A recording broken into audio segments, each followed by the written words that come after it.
es la citometría de flujo? Este básicamente es un método para analizar tanto como propiedades físicas y fenotípicas de cierta población de células que nosotros tengamos y funciona bajo un principio de dispersión de luz y emisión de fluorescencia que es de células que pasan en fila, como vemos acá.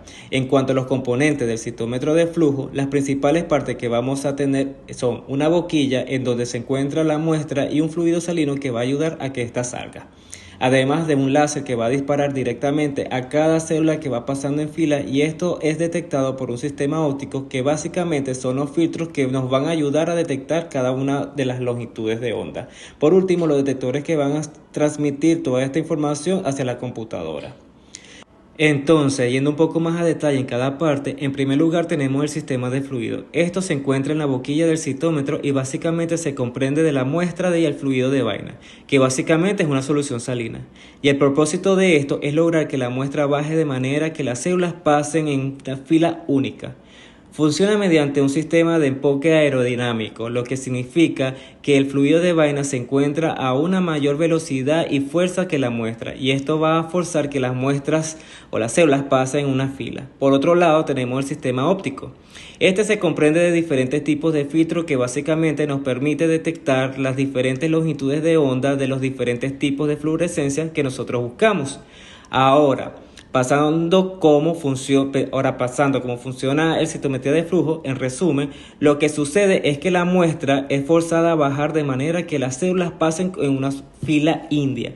Permite que el láser vaya disparando una con una cada célula, y a la hora que el láser dispara su luz a la célula, la luz se puede ver difractada o reflejada, y esto se va a medir mediante los diferentes detectores que tenemos, por ejemplo el detector de side-scatter o el de forward-scatter, y también los detectores ópticos. Entonces, yendo un poco más a detalle con lo que es el forward side-scatter, en el caso del forward scatter, esto va a ser una medida de luz difractada, es decir, el láser, una vez que dispara su luz, cierta parte de ella se va a ver desviada por el contorno de la célula. Esto va a ser medido por el detector de forward scatter y básicamente nos va a dar información sobre qué tan grande es la célula, es decir, su tamaño, mientras que el side scatter es una medida de luz difractada y reflejada. Es decir, otra parte de la luz del láser se va a ver desviada por el contenido de la célula. Entonces, por eso el side scatter nos da información sobre la granularidad y la complejidad interna de la célula.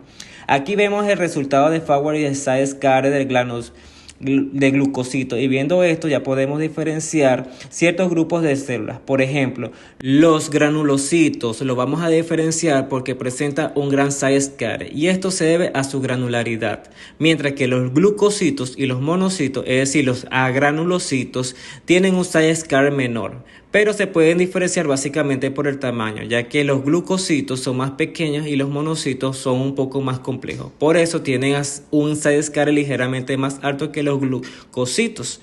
Bueno, otra herramienta que se pueden utilizar la citometría de flujo es la fluorescencia. Eso lo que va a hacer es permitir identificar células específicas, y lo que se hace es añadir un fluorocromo a un anticuerpo monoclonal que haya sido diseñado para tener actividad hacia un antígeno específico de alguna célula.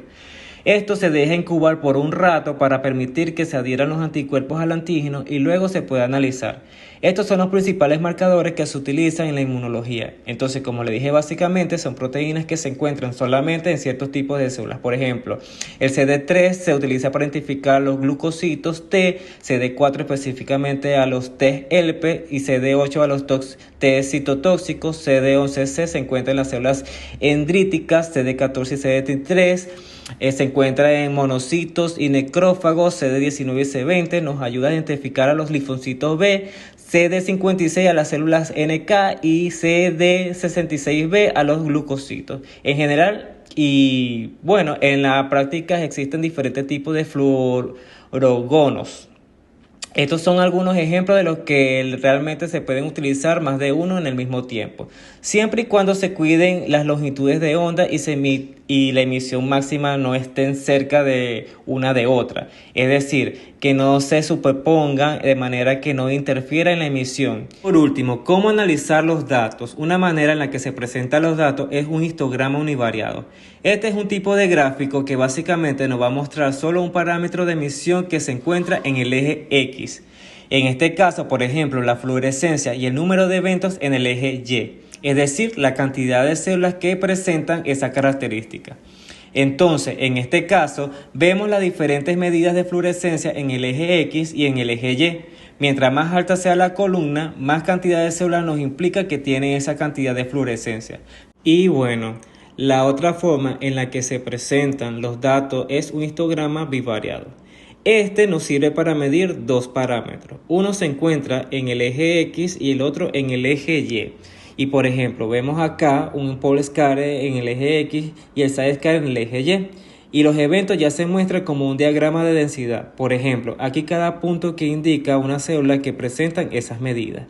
Y en este caso, los colores, por ejemplo, los rojos nos indican que hay una mayor densidad de células que tienen esas características. Y bueno, por último, el gating. Esta es una herramienta que nos permite poner límites para definir ciertas características que nosotros estamos buscando y solo incluir esas células en análisis. Es decir, nos permite limitar qué células queremos ver en el gráfico de manera que otros datos que no nos importan no nos distraigan. Por ejemplo, acá tenemos unos datos en crudo y acá el gating. Solo definimos qué grupos celulares nos interesan. En este caso, por ejemplo, también limitamos las poblaciones de células en las que nos importa realmente en este análisis.